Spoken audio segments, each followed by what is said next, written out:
বড় বড় স্বপ্ন নিয়ে তরুণ লজিস্টিক্স ম্যানেজার জায়ান তার অফিসের জানালা দিয়ে আকাশের দিকে তাকিয়েছিল।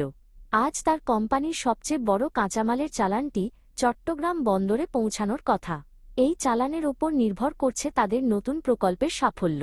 সে মনে মনে ভাবছিল, সবকিছু ঠিকঠাক থাকলে সামনের সপ্তাহে উৎপাদন শুরু হবে। হঠাৎ তার ফোনটি বেজে উঠল। ওপাশ থেকে সিএন্ডএফ এজেন্ট জানাল, তাদের কন্টেইনারটি কাস্টমস আটকে দিয়েছে। জায়ানের কপালে চিন্তার ভাঁজ পড়ল। সে দ্রুত বন্দরের দিকে রওনা হল।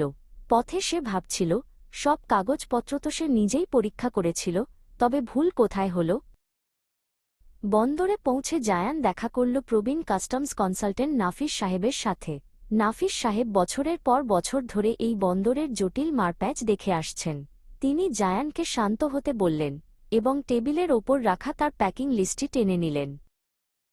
নাফিস সাহেব দীর্ঘশ্বাস ফেলে বললেন, দেখো জায়ান, প্রথম ভুলটা এখানেই। HS code, HS code. তোমরা যে পণ্য এনেছ তার জন্য ভুল কোড ব্যবহার করা হয়েছে। একটি ছোট সংখ্যার ভুল মানেই হল ভুল শুল্কায়ন, যা বড় ধরনের আইনি জটিলতা তৈরি করতে পারে। জায়ান লজ্জিত বোধ করল। সে জানত না যে একটি ছোট কোড এত বড় পার্থক্যের সৃষ্টি করতে পারে।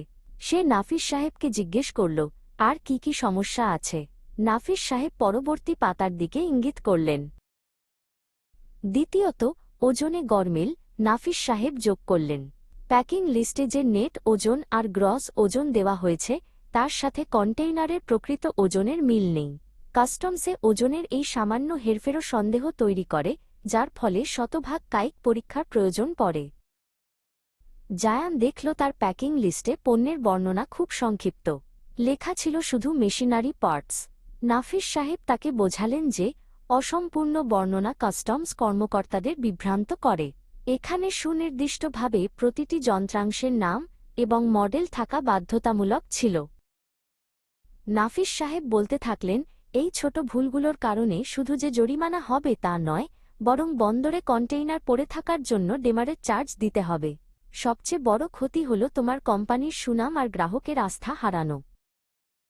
জায়ান বুঝতে পারল যে লজিস্টিক্স মানে শুধু পণ্য পরিবহন নয়, এটি হল তথ্যের নির্ভুলতা।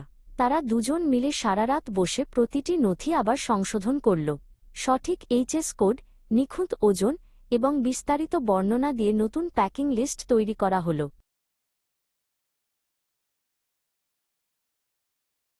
কয়েকদিন পর সংশোধিত কাগজপত্রের কারণে দ্রুত কন্টেইনারটি খালাস হল। কন্টেইনারবাহী ট্রাকটি যখন বন্দরের গেট দিয়ে বের হচ্ছিল, জায়ান এক গাল হেসে নাফিস সাহেবকে ধন্যবাদ জানাল। সে শিখল যে বাণিজ্যের হৃৎস্পন্দন হল সঠিক নথিপত্র।